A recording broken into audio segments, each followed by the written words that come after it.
Normandy, France, June 13, 1944. The morning fog clung to the hedgerows like wet wool, muffling sound and obscuring vision beyond 30 meters. In the commander's cupola of Panzer VI Tiger 231, Oberleutnant Michael Wittmann scanned the Norman countryside with binoculars, his breath forming small clouds in the damp air. The 56-ton beast beneath him idled with a low, predatory rumble. 800 horsepower of Maybach engine, coupled to an 88mm main gun, that could punch through any Allied tank at ranges exceeding 2,000 meters. Wittmann had destroyed 138 enemy tanks in 2 years of combat. He was the most decorated tank commander in the Wehrmacht, a Knight's Cross recipient, a living legend among the Panzer Corps. And he believed, with the absolute certainty of a man who had never been proven wrong, that the Tiger was invincible. The hedgerow country of Normandy was ideal terrain for defensive warfare, narrow lanes between earthen walls topped with dense vegetation, creating natural choke points where a single well-positioned tank could hold off an entire column. Wittmann's Tiger sat in Hull, defilade behind a farm wall near the village of Villers-Bocage, invisible to anything approaching from the west. His crew was relaxed. They had fought on the Eastern Front, where they had turned Soviet T-34s into burning wrecks with contemptuous ease. The reports from the Bocage indicated that the British and Americans were pushing inland with Shermans and Cromwells, tanks the Germans considered inferior in every measurable category. Wittmann had read the intelligence briefings. The American M4 Sherman mounted a 75mm gun that could barely penetrate Tiger's frontal armor even at point-blank range. Its own armor was thin enough that the 88 could punch through it from any angle at any combat range. The math was simple. One Tiger was worth 5 Shermans, maybe 10. Then Wittmann heard it, not one engine, dozens. The sound came from the west, a rising mechanical thunder that made the ground vibrate. He raised his binoculars and felt something cold settle in his stomach. Emerging from the fog, advancing in a broad line across 3 separate lanes, were American tanks, not 5, not 10. 20 Shermans, moving in coordinated pairs, their commanders visible in open hatches, radio antennas whipping in the wind. And behind them more. Wittmann could see at least 15 additional tanks following in a second wave, with infantry half-tracks and tank destroyers mixed into the formation. This was not a probing attack. This was an armored avalanche, and it was coming directly toward his position with the inexorable momentum of industrial warfare made manifest. For the first time in his career, Michael Wittmann understood that he was not the hunter. He was the hunted, and the hunters were many. For 3 years, the German Panzer Corps had operated under a doctrine that emphasized individual tank superiority and crew excellence. The Tiger I, introduced in late 1942, was the ultimate expression of that philosophy, a main battle tank designed not for mass production but for qualitative dominance. It weighed nearly twice as much as a Sherman. Its frontal armor was 100mm thick, sloped or vertical depending on the variant, capable of defeating any Allied anti-tank round except at suicidally close ranges. The 88mm KWK-36 gun was a legend in its own right, a high-velocity cannon derived from the famous Flak 88 anti-aircraft gun, capable of destroying enemy tanks at ranges where return fire was impossible. Tiger crews were elite volunteers, selected for intelligence and mechanical aptitude, trained for months in dedicated Panzer schools, where they learned not just how to fight, but how to maintain and repair their machines under combat conditions. A single Tiger battalion could stop an entire armored division if positioned correctly. The Germans believed this. They had proven it on the Eastern Front, where outnumbered Tiger units had shattered Soviet tank armies in battles that entered Wehrmacht folklore. But the Tiger was a product of a different kind of war, a war where Germany could afford to build complicated, expensive weapons in small numbers, and employ them with tactical brilliance to overcome material disadvantages. By the summer of 1944, that war no longer existed.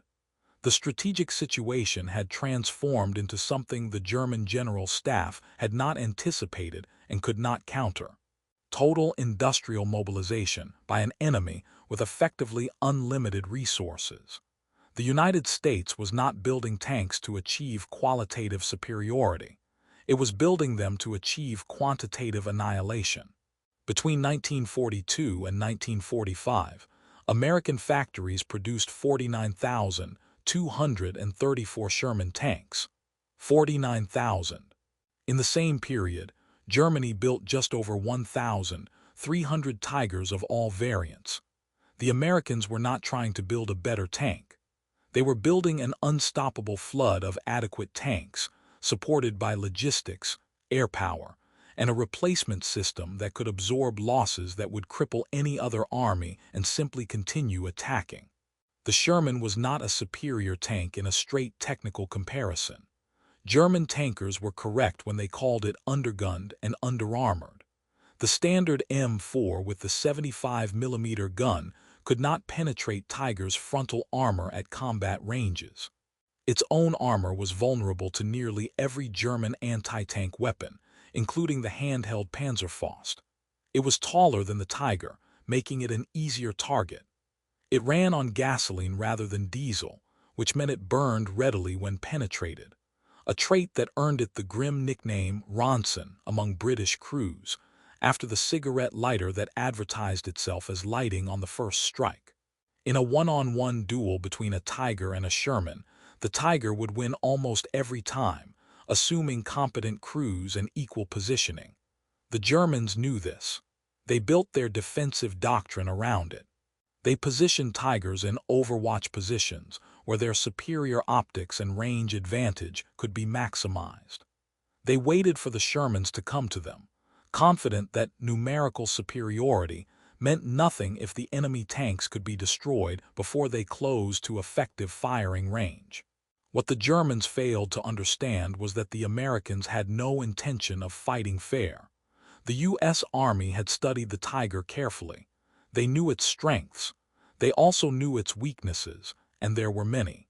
The Tiger was mechanically unreliable, breaking down frequently due to an overtaxed transmission and suspension system that was never designed to handle 56 tons of combat weight. It consumed fuel at catastrophic rates, limiting its operational range. It was slow, both in terms of top speed and tactical mobility. The wide tracks that distributed its weight made it impossible to cross most bridges, forcing Tigers to ford rivers or take long detours. Most critically, it was rare. Even at peak production, Germany never fielded more than a few hundred operational Tigers at any given time, spread across multiple fronts. The Americans could afford to trade 5 Shermans for 1 Tiger and still come out ahead, because they could replace those 5 Shermans in weeks, while the Tiger could not be replaced at all.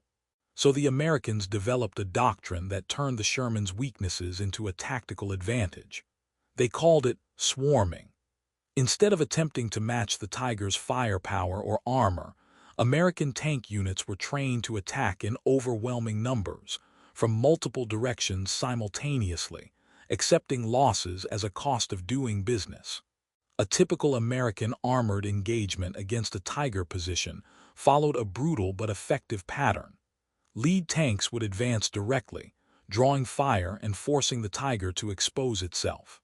While the German crew focused on the frontal threat, flanking Shermans would maneuver at speed through hedgerows or around buildings, closing the distance to ranges where their 75mm guns could penetrate the Tiger's weaker side and rear armor. Even if the Tiger destroyed 3 or 4 Shermans in the opening moments of the engagement, the survivors would converge and kill it through sheer volume of fire. It was not elegant. It was not heroic. It was industrial mathematics applied to armored warfare, and it worked. Michael Wittmann, sitting in his Tiger near Villers-Bocage, watched the American formation close to within 800 meters and gave the order to fire. The 88mm gun roared, and the lead Sherman erupted in a gout of flame as the armor-piercing round punched through its frontal plate and detonated the ammunition storage. The crew never had time to bail out. Wittmann's gunner traversed smoothly and fired again, 3 seconds later. A second Sherman slewed sideways, its track blown off, crewmen scrambling out of hatches as smoke poured from the engine compartment. The Tiger's loader worked with mechanical precision, ramming rounds into the breech as fast as the gunner could acquire targets. In 90 seconds, Wittmann's crew destroyed 5 Shermans. It was a textbook engagement, exactly the kind of long-range gunnery duel that Tiger commanders trained for. But the American column did not stop. It did not retreat.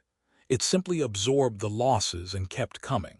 The flanking Shermans had already dispersed, breaking formation and accelerating through gaps in the hedgerows that the Tiger could not cover simultaneously. Wittmann barked orders to his driver, trying to reposition the 56-ton behemoth to face the new threats, but the Tiger's traverse speed was painfully slow compared to the lighter, more agile Shermans. By the time the turret swung to engage a target on the left flank, 2 more Shermans had closed to within 300 meters on the right. They opened fire together, and the Tiger shuddered as 75mm rounds hammered into its side armor. The first round glanced off, but the second penetrated just below the turret ring, killing the loader instantly and jamming the turret mechanism. Wittmann screamed for reverse, but the driver was already dead, slumped over the controls, killed by a round that had punched through the hull and ricocheted inside the fighting compartment. The Tiger was immobile, its gun silenced, surrounded by 8 Shermans that circled it like wolves around a wounded bear. They fired in sequence methodically until the ammunition stowage cooked off and the Tiger's turret lifted 3 feet into the air on a pillar of flame. Michael Wittmann, the ace of aces, died in a burning steel coffin, killed not by superior skill or better equipment, but by an enemy that simply refused to stop coming. The symbolic object of this transformation was not a weapon.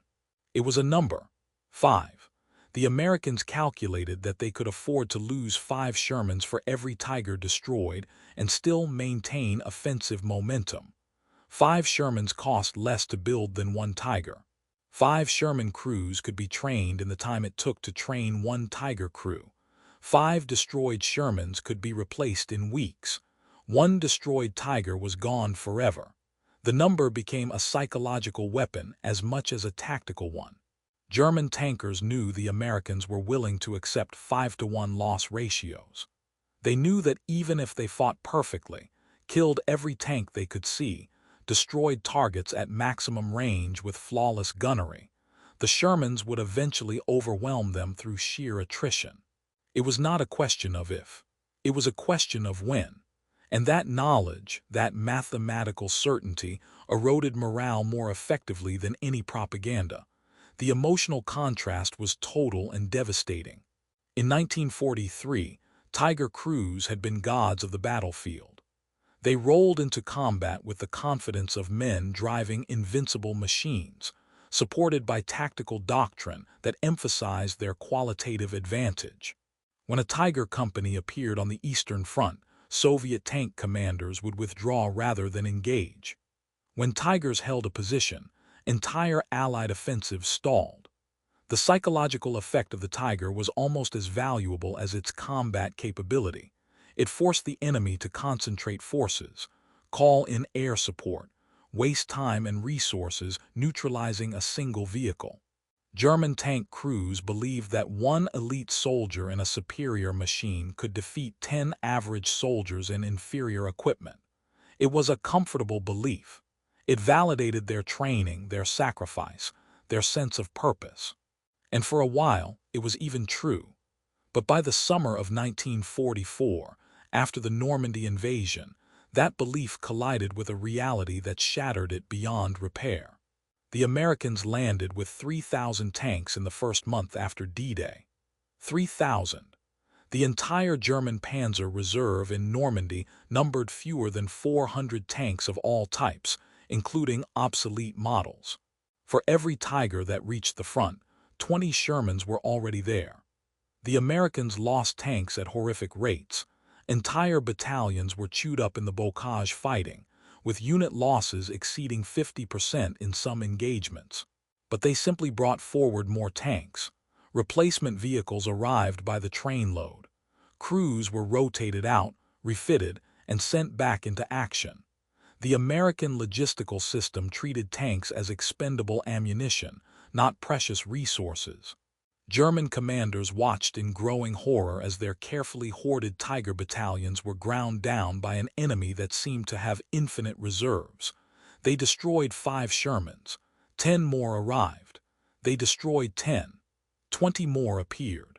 The math was inescapable, and it pointed toward only one conclusion. Germany could not win a war of attrition against an enemy with America's industrial capacity.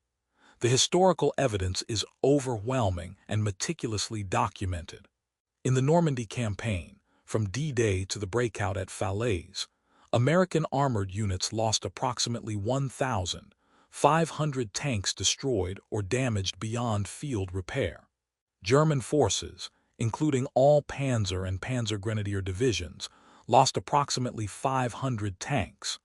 On paper, this appears to be a 3-to-1 exchange ratio in Germany's favor. But those numbers concealed the strategic reality. Of the 1,500 American tanks lost, more than 1,000 were replaced within 6 weeks, either by new vehicles shipped from the United States or by damaged tanks repaired by mobile maintenance units that operated with industrial efficiency. Of the 500 German tanks lost, fewer than 100 were replaced. German tank production could not keep pace with losses. The repair infrastructure had been destroyed by bombing. Replacement crews were undertrained teenagers with minimal experience.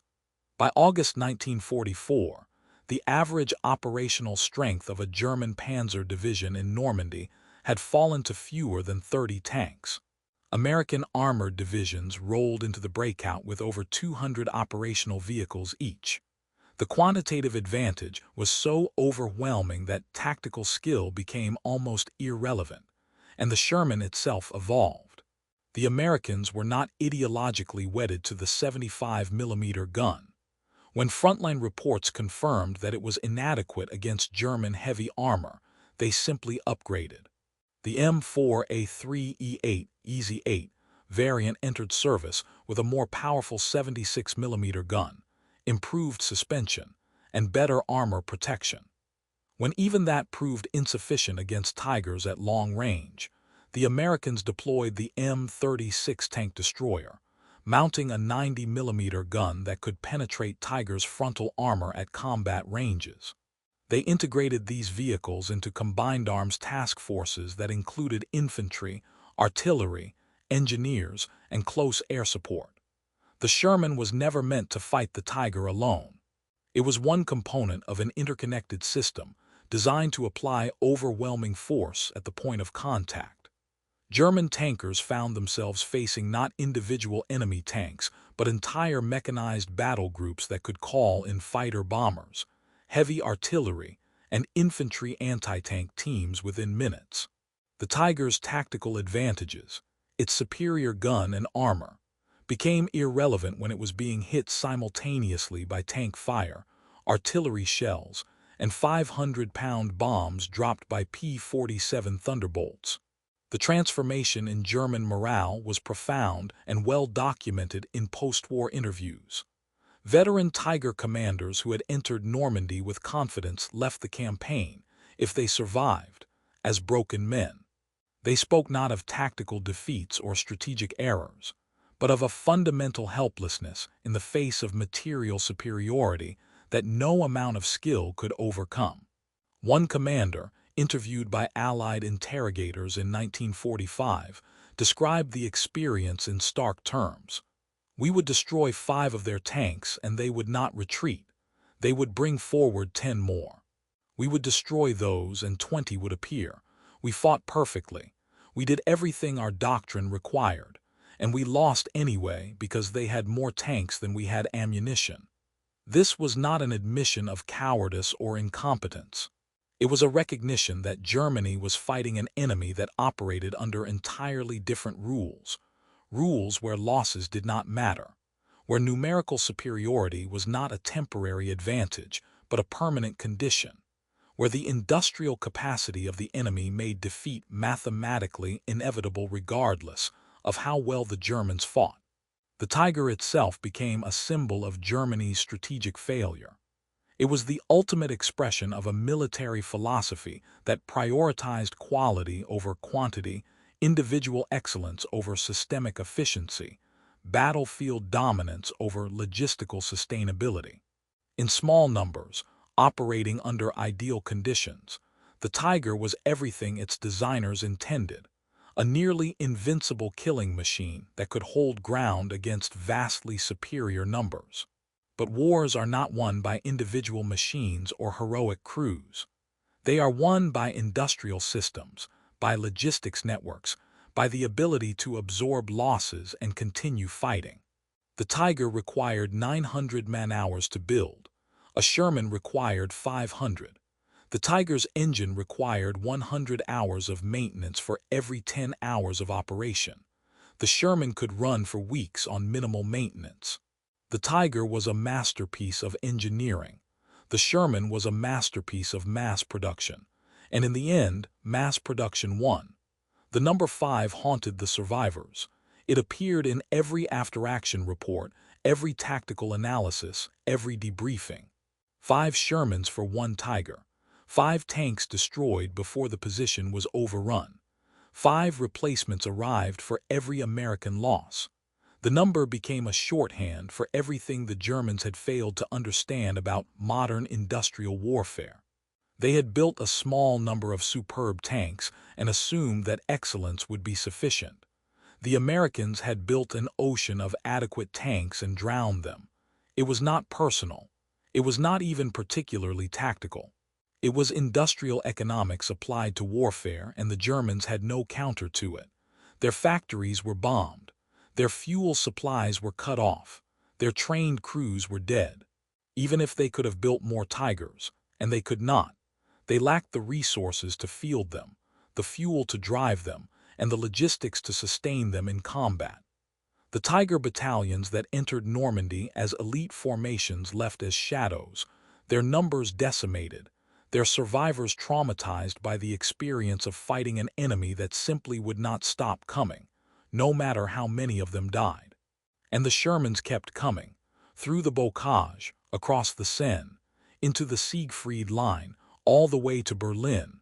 They were not the best tanks on the battlefield. They were simply the tanks that were there in numbers that made resistance pointless. For every Tiger that reached the front, 50 Shermans were already waiting. For every kill the Tiger achieved, 5 more targets appeared. The Germans called it the 5-to-1 death ratio, and they spoke of it with a mixture of respect and horror. Respect for an enemy that was willing to pay such a price, horror at the realization that the enemy could afford to pay it indefinitely. American tank crews knew the odds. They knew that statistically, 1 in 5 of them would not survive an engagement with a Tiger. They attacked anyway because they knew that 4 of them would survive and the Tiger would not. It was a grim calculus, but it was effective.